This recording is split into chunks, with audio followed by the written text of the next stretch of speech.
In this video, we take a look at the letters S, T, and U in our ongoing exploration of literary devices and poetry prompts. Letter S is for simile, and simile is when we compare two unlike things using the word as or like.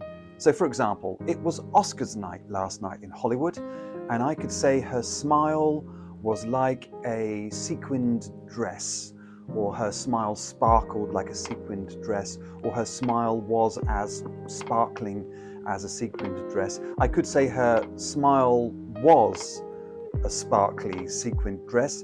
That gets us there quicker, actually, metaphor. When we say A is B, rather than A is like B or A is as sparkly as B, this is that. That's metaphor, but actually, although we get there quicker, there are fewer words.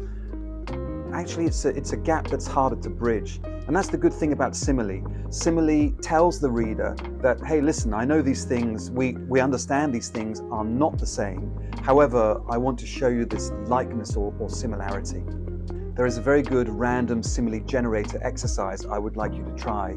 You're going to write down a list in 3 columns, and in the first list you're going to write feelings, a long list of feelings, and in the second you're going to write very specific things in nature. It could be, for example, the jagged rock in a cliff edge. It might be a broken white shell on an empty beach. It could be the brittle nest high up in the canopy. And in the third column, you're going to write a list of verbs, action verbs, rather than stative verbs, by which I mean verbs such as to know or to think or to believe. You're going to choose verbs that are more active, such as to leap, to run, to hug, etc.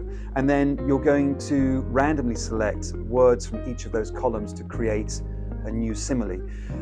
Sometimes when we just try to invent a simile, we have a kind of default setting as human beings. We want order and logic always, and sometimes that doesn't provide the best, most arresting images.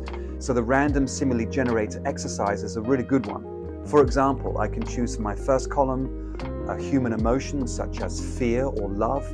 Love is like, I don't know, the broken white shell on the empty beach, and then go to the verb in the third column that cuts the hand. Is love like the brittle nest high in the canopy? That verb holds its clutch of eggs. These similes may not be perfect, but they're certainly more original than cool as a cucumber. So your poetry prompt is to write a poem about a specific childhood memory, and you're going to use simile as much as you can. I have a very specific memory from childhood of playing in a field near my home. And I had bare feet, and I could say that my feet were as soft as the flesh of apricots, that the grass felt like velvet, until I stood on a bee, and the sting was as sharp as broken glass. Maybe I need to work on this a little harder, but certainly you can see how the simile exercise and playing with similes can be very, very evocative in terms of trying to give the reader an experience of that sensory world. The letter T is for, well, T is for two.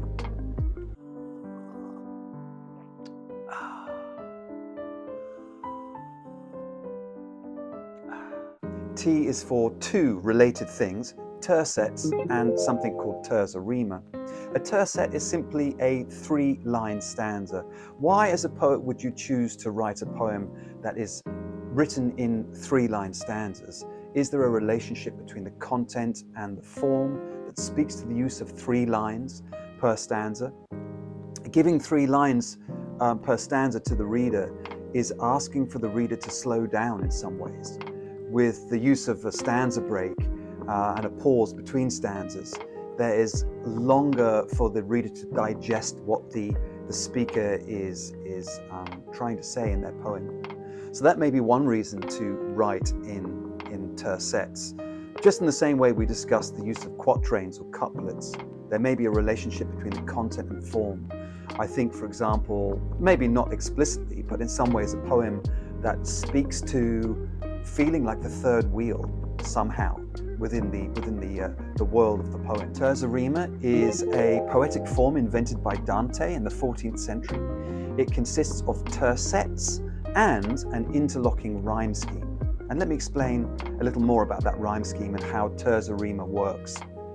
So we have the first stanza of that poem, lines 1, 2, and 3, and the end words of line 1 and 3 rhyme with each other.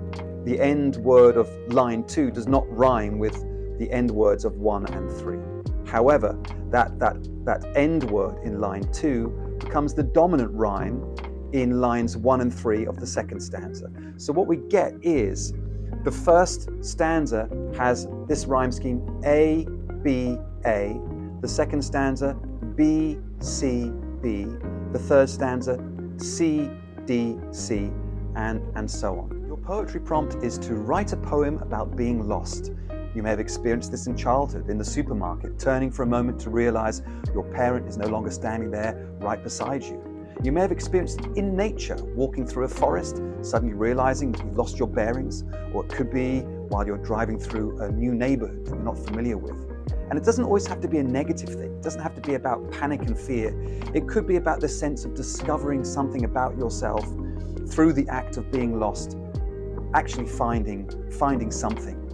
The key thing is you're going to write this poem using tercets or terza rima. If you're enjoying this video, please do click the like and subscribe button, and you can also click the Buy Me a Coffee link in the description below, or the Buy Me a Cup of Tea link, I suppose.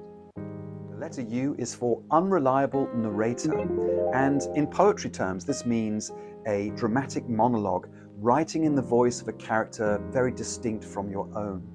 And what is it that makes that character's words unreliable?